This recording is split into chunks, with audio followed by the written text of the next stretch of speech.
Bom, começou a gravação. Hoje é o nosso encontro sobre cohousing com a arquiteta Lilian Luboshinski, referência sobre esse tema aqui no Brasil. A gente está super feliz de estar ouvindo e estar aqui nessa conversa. Então, pode falar, Lilian. Então, há muitos anos eu venho introduzindo o assunto, o tema de habitação colaborativa, de formação de grupos, como um assunto de muita relevância para o tempo de transição, na crise ambiental.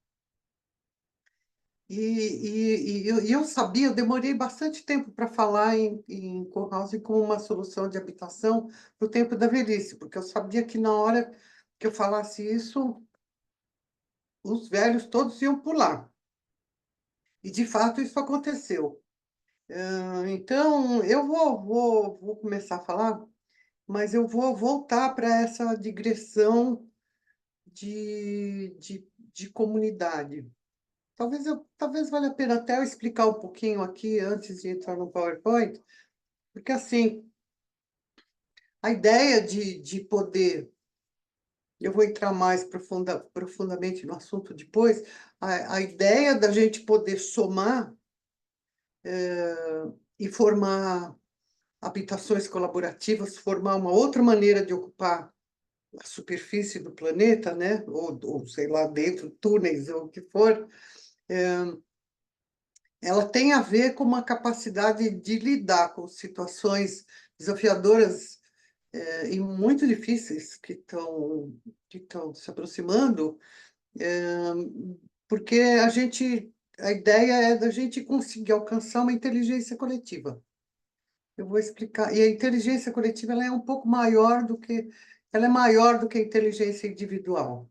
Ou seja, a capacidade da gente se ouvir e entender os diferentes pontos de vista e poder chegar a uma solução, de uma proposta que ela é maior do que aquela que cada um individualmente enxerga, é muito importante. Dá uma potência de lidar com uma situação difícil muito maior.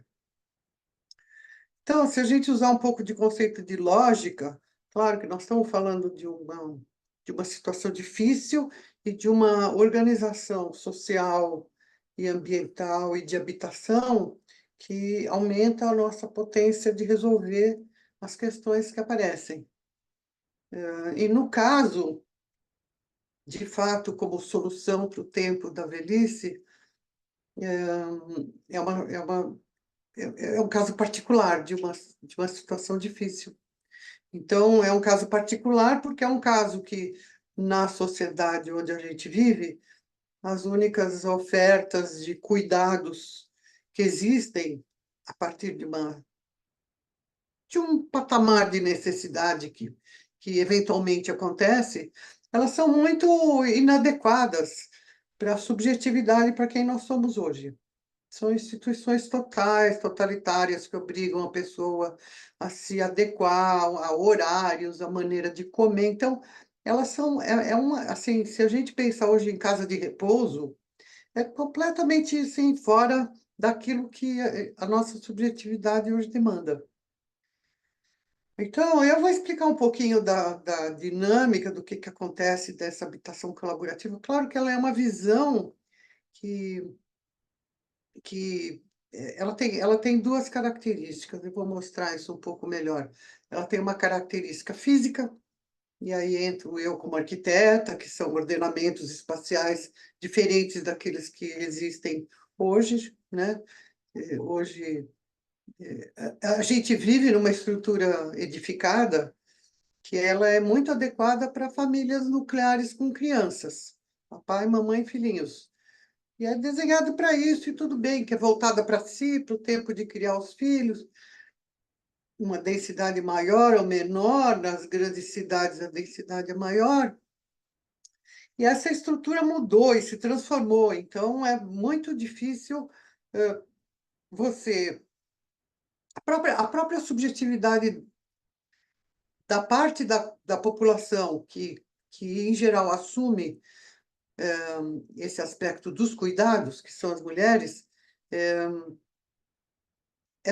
mudou muito tudo isso. Mudou, as mulheres estão trabalhando, estão fora. Não tem mais aquela estrutura antiga, né, que deixava uma das filhas não casava para poder cuidar dos pais quando ficarem velhos. Era uma coisa assim antiga que já passou, que já não é mais assim. Então hoje, se acontece numa família que alguém cai e precisa de cuidados, porque morrer a gente vai morrer, a nossa finitude não está em questão. Isso continua válido por enquanto. Se alguém passa a precisar de cuidados maiores, mesmo que seja uma família, uma pessoa que era autônoma, você precisa de cuidados, precisa de alguém para ajudar.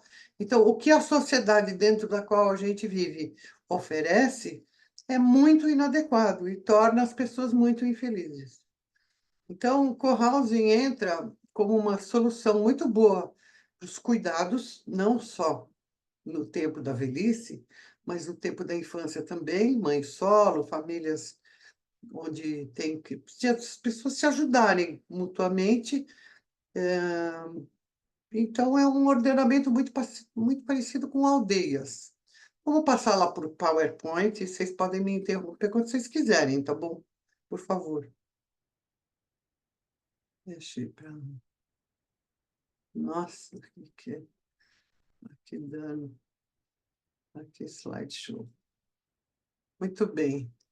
Então, um dos nomes que eu vejo, assim, primeiro a gente fala cohousing, cohousing é um nome em inglês, que vem do hemisfério norte, onde isso já existe faz tempo, aí o pessoal reclamou, e encontramos a palavra colares em português, que é lares colaborativos, e aí, Olívia, sim, não compartilhou seu slide. não compartilhou? Não. Ah, talvez eu tenha que pôr, peraí, deixa eu voltar aqui. Hum, No share screen ali, Share compartilhar. screen, share screen. Ah, tá, pronto, achei. Share, ok. Acho que agora Agora deve, sim. entrou e eu vou pôr um slideshow. Agora entrou, né? Sim. Agora sim. Tá bom. Bom, isso é um pouquinho da minha história. Eu acho que. Deixa eu diminuir aqui a imagem de vocês. É um pouquinho da minha história. Eu vou pôr aqui nessa tela do lado. Um pouquinho da minha história, volta.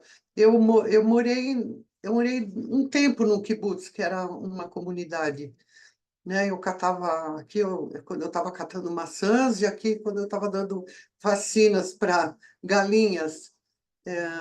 Eu vivi esse tempo me marcou profundamente, porque esse tempo me mostrou que é muito possível as pessoas viverem em comunidade e cada um na sua casa, mantendo a sua privacidade.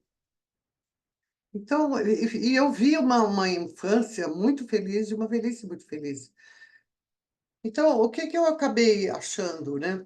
Eu acabei entendendo, quando eu voltei para esse assunto, que eu voltei para o assunto de habitação no tempo da velhice, e voltei a estudar o assunto, trabalhei para o MST, etc. Quando eu voltei para esse assunto e comecei a pesquisar, eu descobri que existe um campo maior ainda que esse do cohousing, que são a das comunidades intencionais, ou seja, pessoas que se aproximam umas das outras para formar uma comunidade, para recuperar uma dimensão afetiva que se perdeu na vida moderna. Né, a gente, na verdade, cidades pequenas ainda tem alguma coisa de comunidade, cidades, bairros muito pobres, às vezes tem essa coisa comum. Aqui, só para diferenciar, existe uma confusão, porque as palavras em inglês são muito parecidas, entre co-housing e co-living. Co-living é quando você mora todo mundo numa mesma casa, cada um tem seu quarto, mas divide a cozinha, divide a sala. É mais difícil. A É gente uma pisa. república também, um colíving, às vezes. Como? Como? Uma república, pessoas É que uma estão. república. Eu posso falar sobre co-living, eu prefiro não falar agora, porque co-living é um fenômeno urbano, de mudança. As famílias moravam antes em casas grandes, depois elas mudaram para prédios, e tem muitas casas grandes vazias, para alugar, que tinha serviçais, enfim. Então, é uma maneira de viver diferente. Co-housing é cada um na sua casa e tem os espaços de convivência. Dentro dos espaços de convivência, minimamente você tem uma cozinha, tem um número X de refeições que o grupo resolve que vai fazer por semana. Pode ser uma vez por semana, pode ser todo dia, mas vai ter refeições comunitárias, porque as pessoas comem juntas e com isso elas se aproximam umas das outras e traçam e nessa hora conversam e trocam como foi o dia. Então, além de ser um refeitório, uma cozinha, um lugar onde tem o rodízio, cada dia outra pessoa cozinha, também é um espaço onde dá para fazer uma yoga, onde dá para ter lavanderia, dá para ter outras funções comunitárias que não precisa cada um ter na sua própria casa. Dá para ter quarto de hóspedes, a comunidade, o grupo decide o que é que vai ter lá. Aqui tem duas imagens para explicar um pouquinho o que eu divido metodicamente a maneira de falar sobre isso, que é assim, uma coisa é o hardware, outra coisa é o software. O hardware, que seria a construção propriamente dita, né, das paredes, tal, rígidas, elas têm uma forma. E aqui tem um exemplo meio típico, que eu vou passar o mouse, vocês veem o mouse? Aqui tem unidades de moradia, Uhum. né? E aqui tem a casa comum. Então, as pessoas estão muito próximas umas das outras e vão para a casa comum. E tem o jardim no meio, onde você pode ter funções múltiplas, e você viver no meio do jardim. Tem a parte mais privativa. E aqui uma imagem de uma situação relacional, de pessoas que são vizinhas, e aí, uma bela tarde, resolvem fazer uma apresentação, uma canção de canções, do que for o teatro, e as pessoas vão lá e vão passar uma tarde juntas enfim, vivenciar esse nível essa vida cultural que acontece quando um grupo maior de pessoas se reúnem. Nas tipologias construtivas, o cohousing, em geral, ele é diferente de Ecovila, ele é perto de uma cidade, porque a pessoa continua tendo o seu trabalho ou já é idosa, né? Então, ela é perto de alguma cidade. Ela pode ser um predinho, pode ser um conjunto de casas,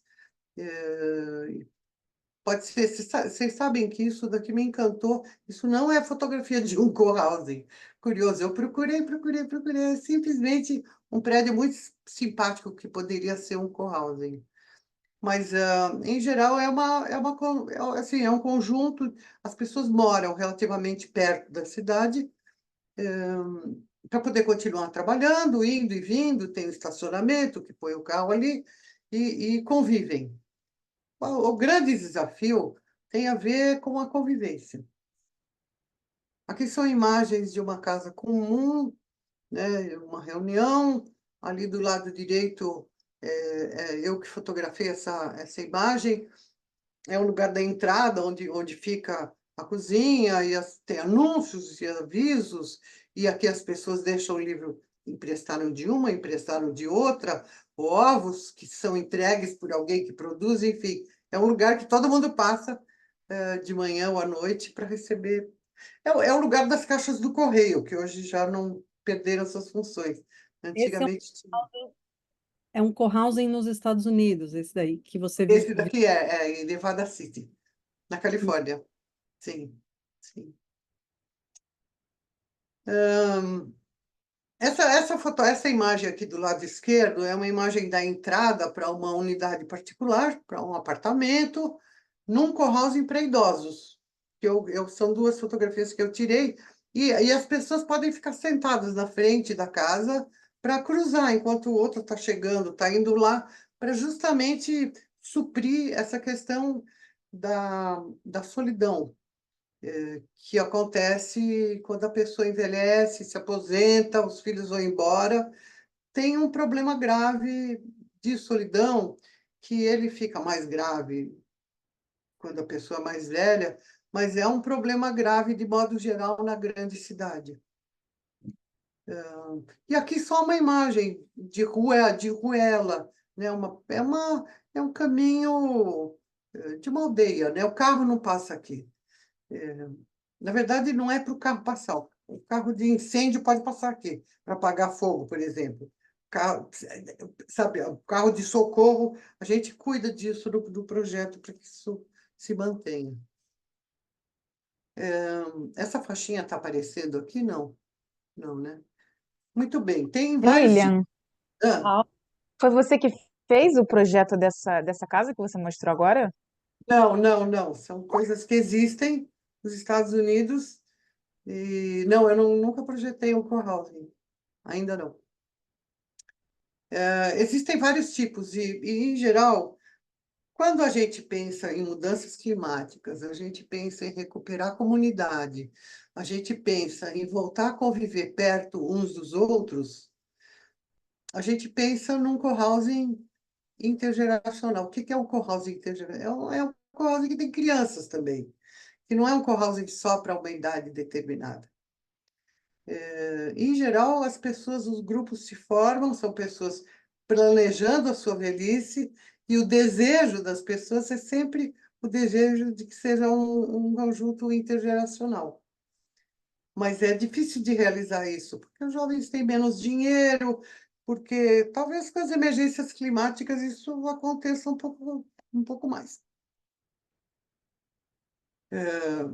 E uma O que a- só checando, aqui no Brasil não tem nenhum cohousing ainda, né? Não, Tem. tem, assim, o que aconteceu foi que no Brasil tem vários co-houses em formação, a pandemia atrasou o processo de vários, e eles estão em etapas diferentes de comprar a terra, alguns já compraram em projeto, não tem nenhum funcionando totalmente. Tem um, por exemplo, que eu visitei agora, que é um pessoal no Rio Grande do Sul, que são jovens famílias, eles têm a terra, não construíram a casa ainda, nem todo mundo mora lá.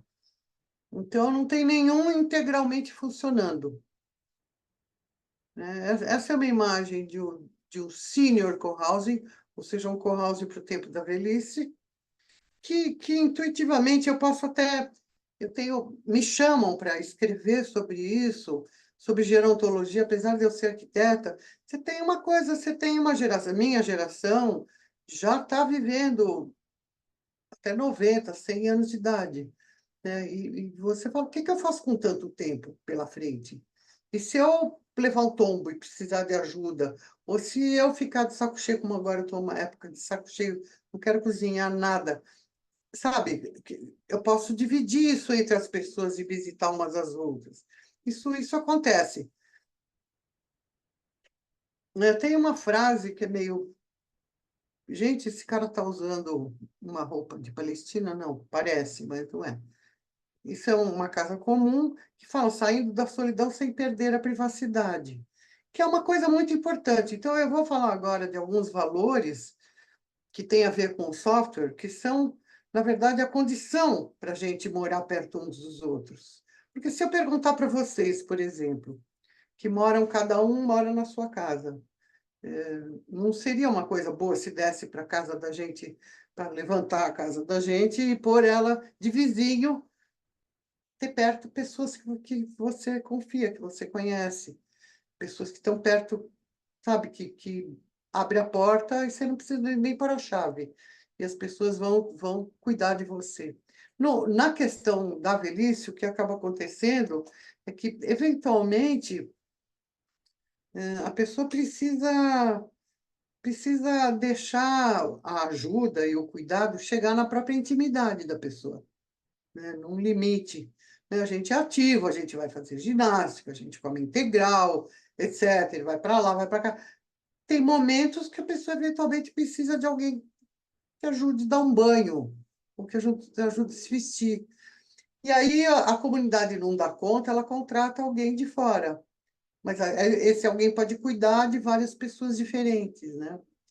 Eu acho que essa fotografia que eu tirei aqui do lado esquerdo é uma fotografia que representa, fala de uma maneira muito bonita o que na CNV a gente estuda e aprende, que cada um é diferente. E, às vezes, uma pessoa alta e grande, ela precisa de um banquinho mais baixo. Uma pessoa pequenininha precisa de um banquinho mais alto. Todas elas precisam chegar nesse nível dessa tábua da cozinha para poder alcançar. Essa que é a ideia. Mas, às vezes, as necessidades são diferentes. E a maneira de alcançar a satisfação dessas necessidades, ela é diferente umas das outras. E essa tensão e essa delicadeza, eu vi ela no Uncle. É muito bonito ver isso acontecer. Então, o que aconteceu nesses últimos anos? Né? Apareceram muitas, eu vou chamar de tecnologia, mas não é um bom nome esse. Deixa eu sair daqui. Bom, vou deixar marcado. Apareceram saberes humanos interessantes, que são muito adequados para a gente se relacionar de uma maneira diferente do que essa maneira tão anônima, enorme e distante, que é a maneira que a gente conhece, que são as grandes democracias, os grandes países, as bandeiras e essas coisas. Os pequenos são pequenos países, essas pequenas comunidades. Então, por exemplo, existe o saber de governança, que é a sociocracia. Todas essas coisas que eu vou ler agora, todas elas se apoiam profundamente na comunicação não violenta. A comunicação não violenta, ela está presente em todas essas técnicas, porque uma das definições que eu gosto quando eu escuto comunicação não violenta é que a comunicação não violenta nos ensina a ficar perto uns dos outros, sem se confundir com o outro, sem perder a nossa individualidade. Então, essa capacidade, ela está presente em todas essas técnicas. A sociocracia, por exemplo, é uma maneira de governança não hierárquica, que não tem votação, portanto, não tem perdedores, é uma maneira inteligente de tomar decisões. Existe o pluralismo, depois eu vou falar um pouquinho sobre isso, que é a prática do diálogo. A prática do diálogo tem a ver com a comunicação não violenta, tem a ver com a biodança, que eu agora conheci recentemente, que fala a mesma coisa, fala cada um é um, fala na pessoa do singular. Quando você for falar, fala de você, não fala do outro, porque você vê o mundo e vê a situação diferente do que os outros, então fala no teu próprio nome. Essa história de tomada de decisão comum, onde as pessoas fazem um esforço, é um esforço de ganha-ganha, onde você tenta chegar numa solução ambientalmente mais adequada. Não sei se dá tempo, né? Eu acho que dá tempo. Hoje eu acordei achando que vai dar tempo. Acho que tem muita coisa inteligente acontecendo. Existe a resolução restaurativa de conflitos, que as pessoas falam, as pessoas brigam, mas as pessoas também são capazes de resolver isso, resolver na paz, se elas são capazes de se escutar mutuamente, né? Então, essas tecnologias que cada uma é uma porta que conduz a um universo amplo e grande, eu não vou entrar nelas agora. De modo geral, elas são absorvidas para poder conviver e recuperar a estrutura comunitária.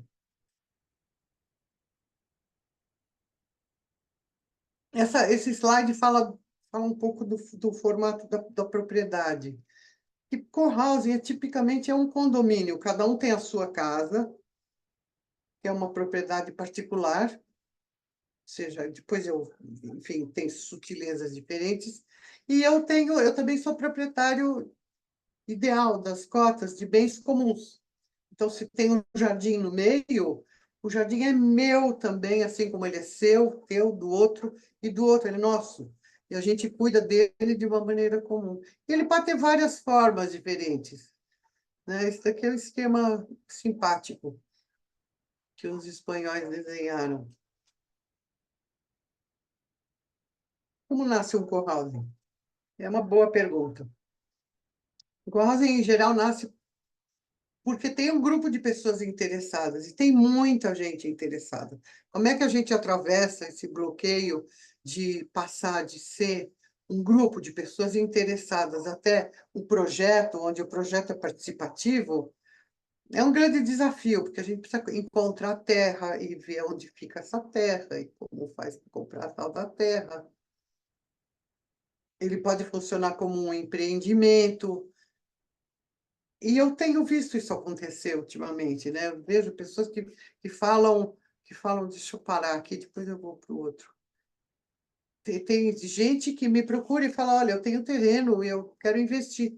E me interessa fazer eu preciso ganhar um dinheiro também, mas é bom, porque as pessoas não precisam investir.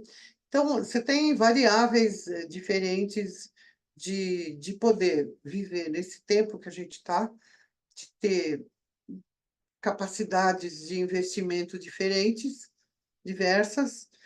Claro, a gente vive em um país que tem pouca iniciativa, né, pública, mas e a gente está falando de iniciativa ou de um empreendedor ou de um grupo que fala, vamos lá, vamos morar junto, vamos cuidar e vamos fazer para nós mesmos uma comunidade. Então, isso dá uma tonalidade muito diferente para esses empreendimentos. É muito diferente quando você pensa em tudo aquilo, ah, tendo um Estado forte, um Estado que tem iniciativa, que fala, olha, aqui nós compramos um terreno, eles podem juntar um grupo e podem construir. Isso acontece no hemisfério norte, né, na Europa, de modo geral. Esse modelito que eu estou falando, ele é mais parecido com o modelito norte-americano, que é mais parecido com o brasileiro, pelo menos por enquanto. Vocês querem perguntar alguma coisa? Falei que feito metralhadora, né?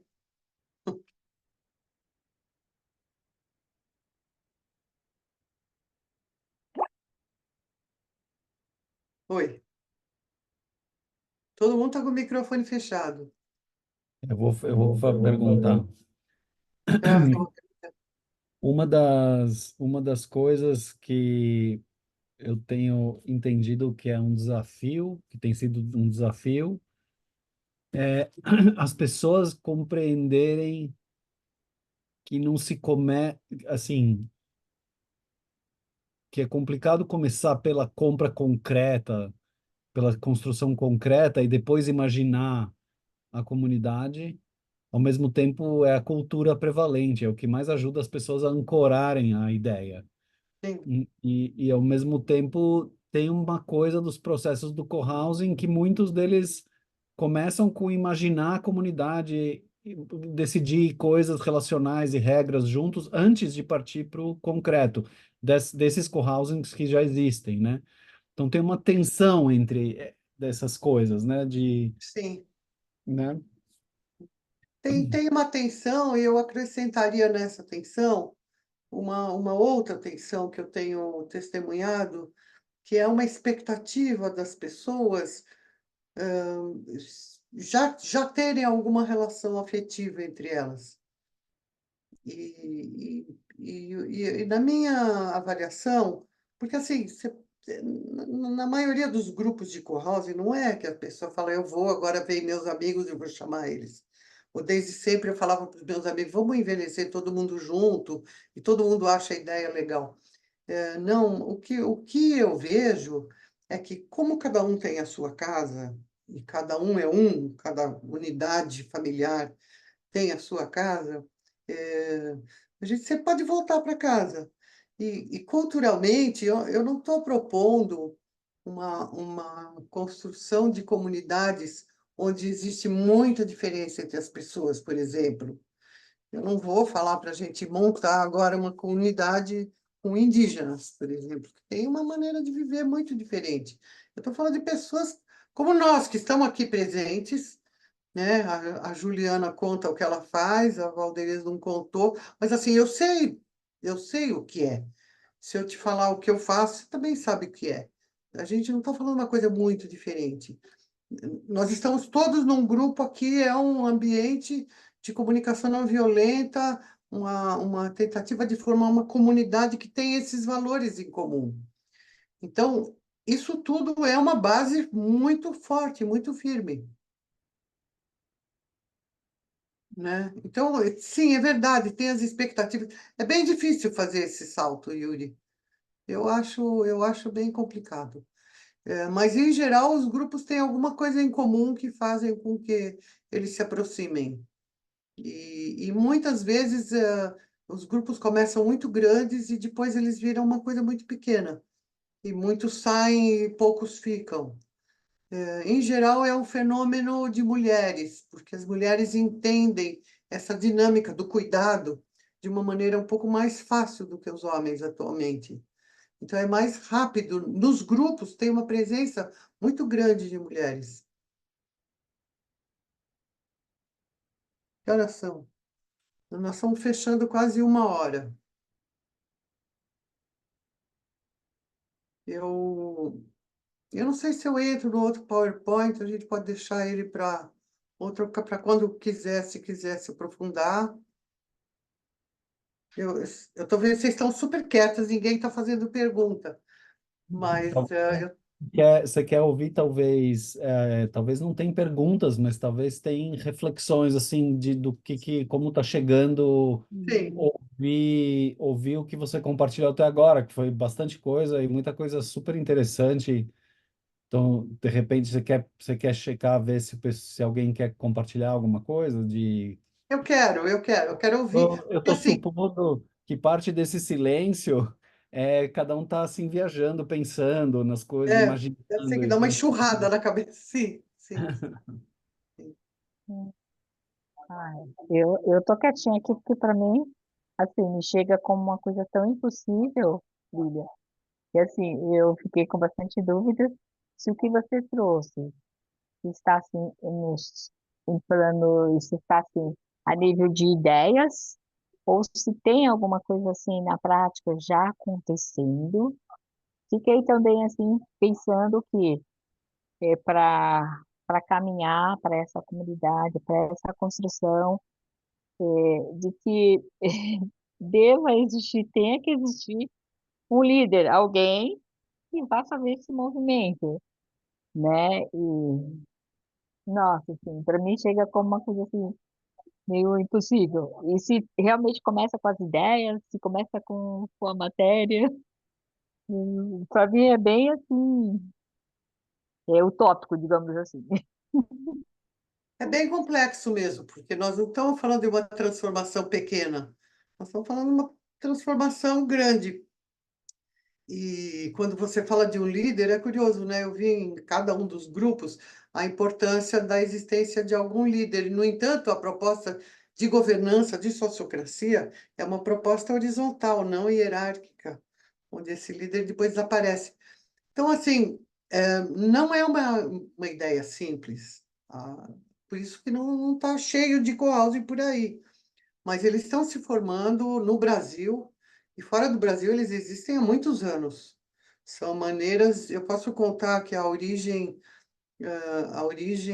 do cohousing, ela surge na década de 30, na Suécia, quando se legisla que as mulheres podem sair para trabalhar fora da casa, fora da família nuclear. Quando aparece essa legislação, aparecem as primeiras formas parecidas do co-housing, que é o Collective Rus. Na década de 30 foi quando teve a grande quebra, uma crise econômica muito grande no mundo todo. Por isso que as mulheres puderam sair para trabalhar. Nessas casas comuns, o que caracteriza elas era que tinha uma cozinha comum, que às vezes servia como restaurante, mas servia também para atender a comunidade, e tinha creche. Tinha lugar para deixar as crianças, as mães poderem sair para trabalhar. Então, isso é a década de 30. Então, nesse meio tempo, muita coisa mudou. O que eu acho que é importante conhecer e saber e ter essa informação guardada é que é uma forma de viver que não é massiva, não é para muita gente, mas ela existe há muitos anos no hemisfério norte, nos países escandinavos, nos Estados Unidos. Você pensa em Estados Unidos, é um país enorme, 300 co-housing nessa ordem de grandeza. Na Europa, não é para muita gente. O que eu acabo de percebendo é que as pessoas que me procuram com urgência São as pessoas que estão muito perto da velhice mais avançada e que, de repente, elas falam, puxa vida, o que que vai ser de mim? Né? Como é que eu vou me cuidar? Eu não quero ir numa casa de repouso. Então, essa urgência, ela acontece intensamente. Eu vejo muitas famílias centradas com mulheres, mães solo, ou famílias que se separaram e que têm criar seus filhos em comunidade é muito mais fácil também, mas não é uma questão tão premente.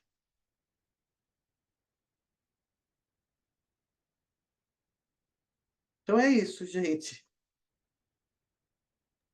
E a coisa que o Valderes comentou, né, e que você falou também de ter um líder, isso que é uma diferença também, porque comunidade intencional, me diz se é isso mesmo, Lilian.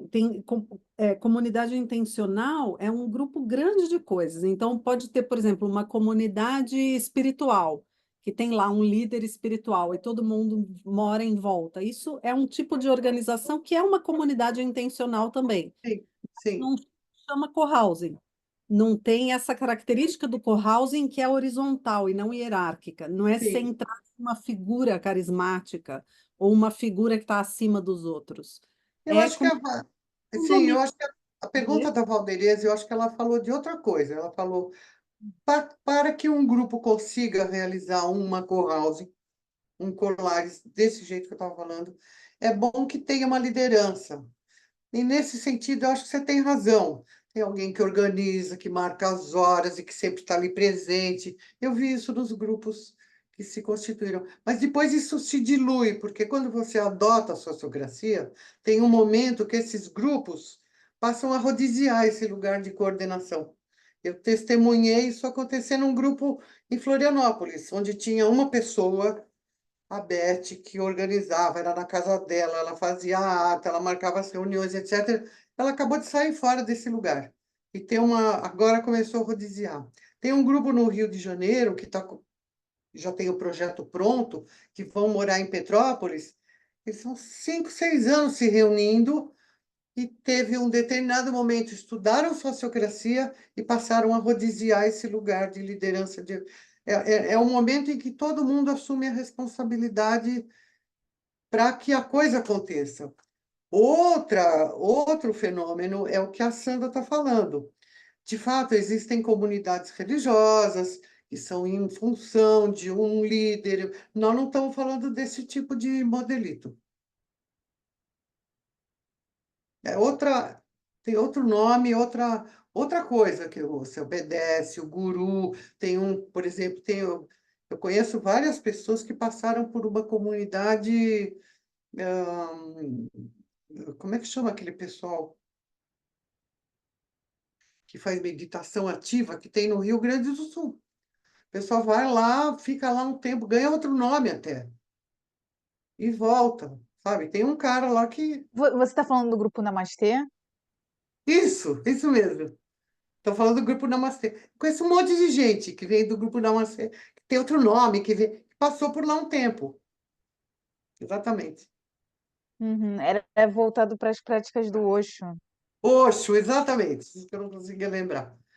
Então, são assim, o que nós estamos falando de uma estrutura comunitária onde cada um pode ter a sua religiosidade, a sua orientação espiritual.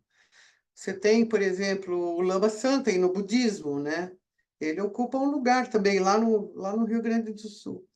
Mas as pessoas deitam no chão lá e beijam os pés dele como ele é um grande mestre. Eu já fui aluna dele. Então, uma coisa é ter um mestre que você reconhece, outra coisa é você morar em volta. Mais fácil para nós, na nossa subjetividade, que moramos na grande cidade, que vivemos essa ilusão do empreendedorismo que o capitalismo vende, né? Hoje eu ouvi uma expressão interessante. Eu acho que essa maneira de viver, que é a nossa maneira de viver, ela é mais perto do cohousing do que de uma comunidade religiosa onde tem um líder que todos seguem. Lilian, eu teria um monte de perguntas, mas eu não quero me estender muito também, né? Assim, o que que eu fiquei aqui pensando? Queria saber assim, por que que você acha que nos Estados Unidos e na Europa isso é possível, né? Essas Eu acho que aqui comunidades, também é possível, torrados. não? Eu acho que aqui Ah, também é possível. Eu acho que a gente coincidiu da pandemia atravessar numa época que estavam se formando. Então, por exemplo, você tem no Recife tem um grupo que já comprou a terra, é um grupo menor de pessoas, estão chamando para ampliar. Tem um grupo aqui em Mogi que já comprou a terra, tem o grupo de Petrópolis que está procurando mais pessoas para se integrarem, tem um grupo em Santa Catarina tem vários grupos, um deles eu conheci. No Rio Grande do Sul tem um grupo consolidado, que tem lá duas cotas de famílias mais jovens ligados a uma escola Waldorf comunitária. E tem várias formas também. E tem um outro co-housing que eu vi a primeira casa ser construída com quatro casas e uma casa comum, que fica no Rio Grande do Sul. Então tem vários, isso está acontecendo. Não é impossível acontecer, não. Não é, a pandemia atrasou tudo. A pandemia é Bolsonaro. hum, hum. Então, assim, se eu, vamos supor, se eu falasse, Lilian, que caminho que eu devo fazer, né? Pedir uma Eu te receitinha mando, para você de um curral. eu te Tem mando, sim. um modelo, assim, né? Algo. Tem. Eu pra- te mando o formulário, o link do formulário, você preenche lá. Eu em breve devo estar chamando um grupo que está inscrito nesse formulário para a gente voltar a se reunir, pensar aonde a gente quer morar, porque estão me oferecendo terras também, aqui perto. São Paulo depende de onde você está, sabe? Tem Minas Gerais, depende de onde você está. Tem Brasília, tem vários lugares no Brasil. Isso está Nossa, acontecendo, que bom. Uhum. está acontecendo. Sim. Obrigada pelas perguntas. Juliana, está muito longe da tua ideia? Não, eu acho que eu achei bem interessante, né? E como você falou, me veio a questão do condomínio, mas lógico, o condomínio as pessoas não têm essa mesma visão, né? Eles ficam isolados. É, Da minha realidade, sim, bem distante.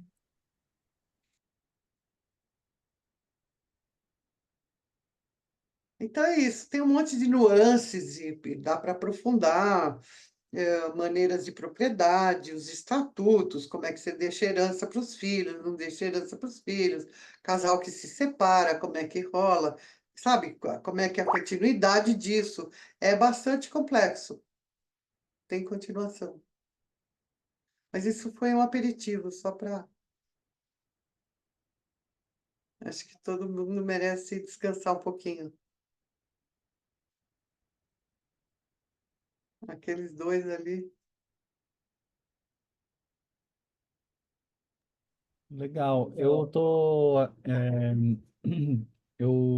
para mim, conecta muito tudo que eu tenho acompanhado do seu trabalho, as coisas que você conta dos diferentes, né, grupos de informação ao longo dos anos. O como é um laboratório muito intenso de convivência, né? E como práticas como a CNV, que não só no sentido da prática, né? Mas no sentido da mudança de paradigma, de como pensar de um jeito diferente, viver de um jeito diferente, se relacionar de um jeito diferente, como pode ser um laboratório muito real e vivo, né? De se experimentar realmente uma outra, enfim, uma outra experiência. E à luz disso que você tem trazido, está te preocupando bastante, você tem comentado sobre isso, das mudanças climáticas que devagar estão chegando aí vão começar a colocar para a gente é, novos limites e demandas que vão nos obrigar a nos reorganizar estruturalmente, fisicamente, porque as estruturas que a gente montou até agora não são sustentáveis. São as melhores estratégias que a gente, melhores, eu digo, melhores entre aspas, né? Assim, essas cidades gigantes, eu não sei, parece que parece que tem alguma coisa nisso, né, também que para mim ressoa muito forte de uma é um prelúdio, parece, de começar a reimaginar como como se vive e e essa coisa do apoio e da solidão e tudo mais. Eu fico pensando que sim, talvez fique mais gritante na terceira idade, mas eu fico me perguntando o quanto isso não é uma realidade Em todas as idades em já. todas as idades já. Essa é uma fantasia, assim, pensar. Eu, por exemplo, é, me vejo no meio do tipo de rotina e trabalho e o trânsito e a cidade é muito grande e não sei o quê. Eu tenho muito pouco convívio com pessoas fora dentro da nossa unidade familiar. Muito pouco. Então, como seria, eu fico pensando, né, como seria um impacto de uma experiência totalmente diferente, de ter gente que se convive, que tem algum espaço comum e que seja uma unidade não muito grande, né? A possibilidade relacional de um grupo que todos se conhecem, né? Que Sim, não No passe de dia a um dia, né? tamanho. E é essa coisa dos encontrar no dia a dia.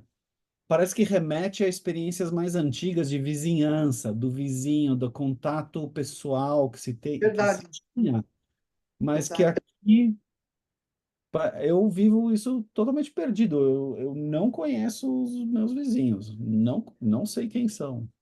Enfim, Sim, então, estou pensando nessas várias coisas. Não tenho uma pergunta, mas eu estou aqui sim, elaborando, pensando assim, como é, secretamente eu fico pensando, eu falo para Sandra assim, se tivesse um co-housing com um grupo de pessoas, quer dizer, que a gente se conecta e sabe ter se tivesse assim um modelo que está funcionando, que dá para começar e fazer, eu acho que eu ia gostar muito. Eu não sei o que que faz em relação ao gap que está entre o ainda não ter modelos né? Não tem nenhum pronto para a Não gente tem nem tentar. tem um que é aqui pertinho, que a gente pode voltar a ir lá juntos, aqui em São Roque, que eu ajudei no parto deles inicial, eles compraram a terra, eles estão construindo. Dá para ir lá conversar com eles, se eles tiverem duas unidades ou três, para a pessoa passar um tempo lá Aham, sim. e ver, sabe? Passar um tempo lá. Vamos juntos lá essa semana, se vocês quiserem, a gente pode fazer Essa isso. experiência, né? Esse É, experimentar. é, é aqui pertinho. É, é isso. Tá bom, gente. Acho que a gente pode fazer uma rodada, então, de check-out. Como é que Podemos. está saindo dessa breve explanação?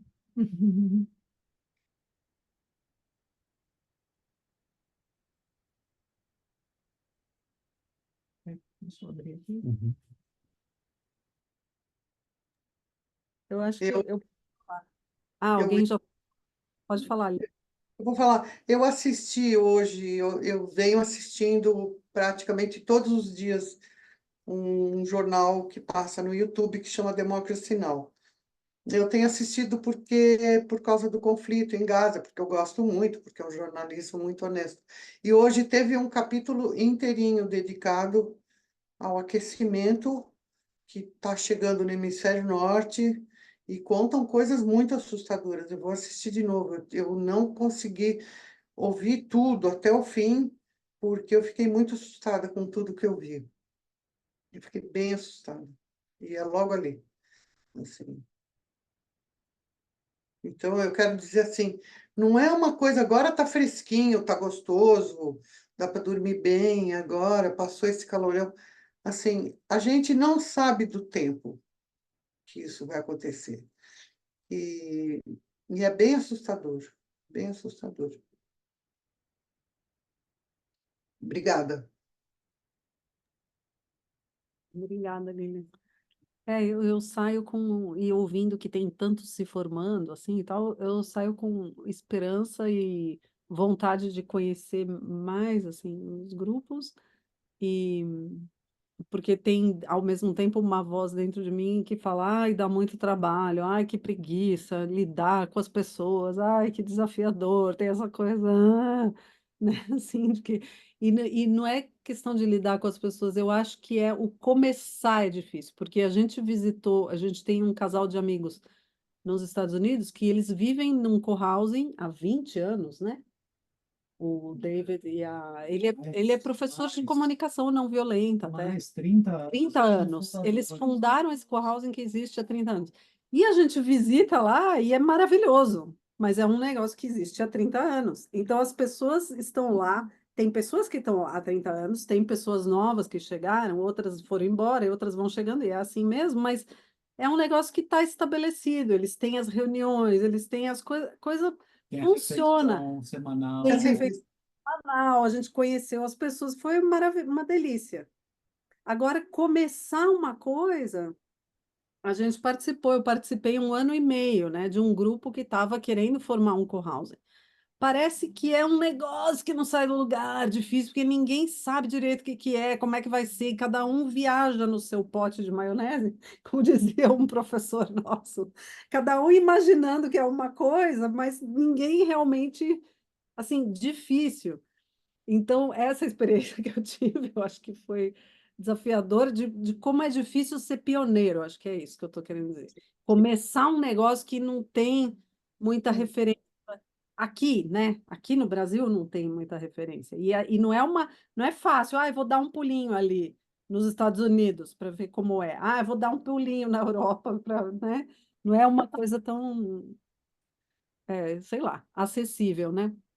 Talvez, então, assim, é, mas aí, ao mesmo tempo, me dá a esperança de ver, tem grupos que estão caminhando, que estão seguindo, e que eu acho super possível. Se outros fizeram, a gente tem, também pode fazer, né? Aqui também dá para fazer. Então, enfim, acho que é isso. Saio também com esperança. Obrigada.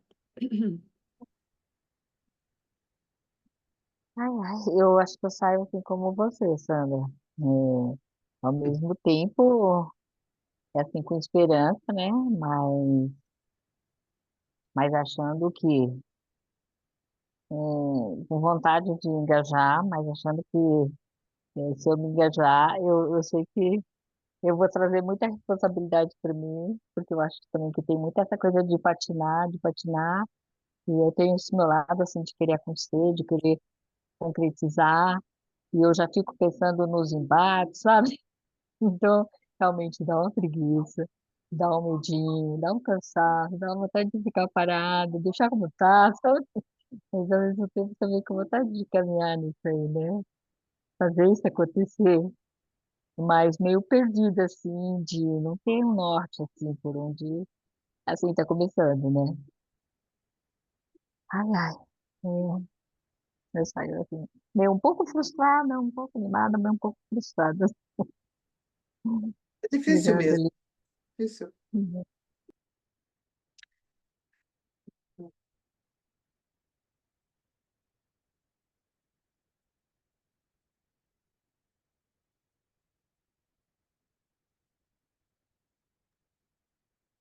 Eu só mais um comentário. Eu tô saindo conectado com a ideia de inspiração. Eu gosto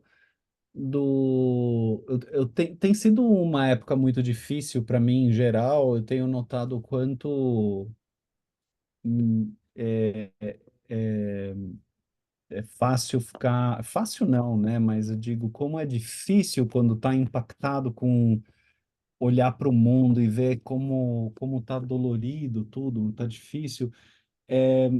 fica muito difícil conectar com esse olhar do que é possível, do criativo, do além daquilo que é normalizado e normal. E, e aí, quando sai eu estou meio que fora de uma fase difícil nesse sentido, eu estou reconectando com mais energia, disposição, criatividade e também com esse campo de esperança, né? Do que é possível em termos de esperança. E de alguma forma, para mim, conectar com essas ideias, essa coisa de imaginar vivendo numa comunidade assim, onde as pessoas se conhecem, têm os espaços comuns e se importam uns com os outros, é reconectar com algo que está muito perdido, assim, no que eu vejo por aí, e que eu gostaria de que fosse recuperado, resgatado. É como se fosse uma possibilidade, começar a acessar uma possibilidade de resgate. É, E de alguma maneira, para mim, isso também reconectar com sentido, porque ficar testemunhando esse genocídio em Gaza, antes disso, o tipo de polarização e negação da realidade em torno da pandemia, da ciência, me abalou muito num campo de ver sentido e ter confiança no ser humano, assim, uma coisa meio difícil abalou, eu tinha que ficar cavando muito para reconectar. Então, eu gosto disso, dessa dimensão, de o que você compartilhou hoje e ficar imaginando essas coisas, conecta com essa dimensão do possível, do que outras coisas são possíveis. Talvez uma coisa que traga mais sentido para a vida, para a experiência de estar vivo. É isso.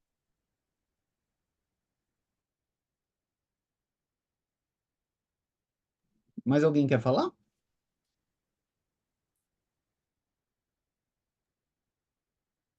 Eu moro dividindo a casa com outras pessoas e eu tenho, a princípio, eu tinha achado tudo um pouco distante, distante no sentido de comunidade, de não ter confiança, de não ter um vínculo, mas ao longo do tempo, com algumas ações da minha parte, com colaboração das outras pessoas, eu sinto que tem sido uma experiência muito interessante. E eu estive com o Yuri e Sandra em Piracanga no ano passado. Isso me lembrou um pouco Piracanga também, o Colares, né? Casas, as pessoas terem casas, terem a sua privacidade, mas também terem os lugares em comum.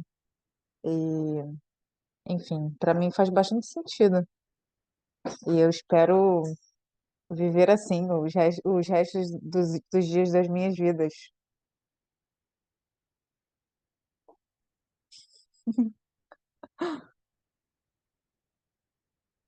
A Sandra está perguntando quantas vidas. Então, Eu falei pensando nas minhas próximas reencarnações. Ah, então tá bom, então faz sentido. todas as vidas. Ah, Gente, tô achando que é isso, né? Todo mundo falou. É, Eu quero falar só uma coisa, só para fechar, que é assim, enquanto a gente pode, a gente vai, a gente é que nem água, a gente vai para uma solução a mais confortável que tem. Eu, durante a pandemia, vendi meu apartamento e pensei em comprar um terreno em Atibaia, construir não sei o que. No fim, eu vim morar aqui perto do Yuri da Sandra. Tinha apartamento à venda, estava pronto, comprei e vim. É fácil. O problema é que, enquanto isso é possível, a gente faz. É natureza humana. Eu acho que se antecipar a uma grande dificuldade que se aproxima, é uma boa. É mais difícil, mas é uma boa. Só isso, para fechar. Não quero ser Zé do Apocalipse, mas é o tempo que a gente vive. Super grato, Lilian, pela apresentação e pelo bate-papo, e grato a vocês que vieram. receber, ouvir, compartilhar. Obrigada. Vamos abrir os microfones. Quem que vai falar? Tchau. Dá um tchau geral. Boa Nada. Bons Boa noite. cuidados, Obrigada, Juliana, gente. com a Tchau, cachorrinha. tchau. noite, gente. Tchau, tchau. Tchau.